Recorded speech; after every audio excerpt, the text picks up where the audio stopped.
இதாங்க 4வது குடைவரை கோயில்.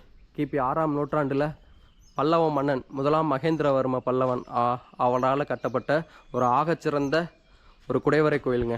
மற்ற 3 கம்பேர் பண்ணும் போது இந்த குடைவரை கோயில் பார்த்திங்கன்னா கட்டிடக்கலையில் வந்து மிக நேர்த்தியாக கட்டப்பட்டிருக்கு. அதாவது கட்டிடக்கலை மேம்பட்டுருக்கு, அவங்களோட பல்லவ சிற்பிகளோட கலைத்திறன்.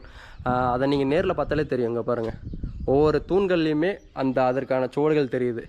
சக்கரங்கள் பாருங்கள், மிக நுணுக்கமாக செதுக்கப்பட்டிருக்கு. மற்ற 3 கோயில்லையும் வந்து பார்த்திங்கன்னா தூண்கள் அமைப்பு முறையிலையும் பார்த்திங்கன்னா முற்று பெறாமல் இருக்குது. ஆனால் இதில் வந்து முழுமையாக முற்று பெற்றிருக்கு. அவங்க அதை போய் மேலே போய் எக்ஸ்ப்ளோர் பண்ணி பார்க்கலாம். ரொம்ப அருமையாக இருக்குங்க. இங்கே பாருங்கள், மொத்தம் 2 முழு தூண்கள் இருக்குது. இது 2 முழு தூண்கள், 2 அரை தூண்கள். இது வந்து அரை தூண்கள். பாருங்கள், இந்த டிசைன்ஸ்லாம் கொடுத்துருக்காங்க பார்த்தீங்களா?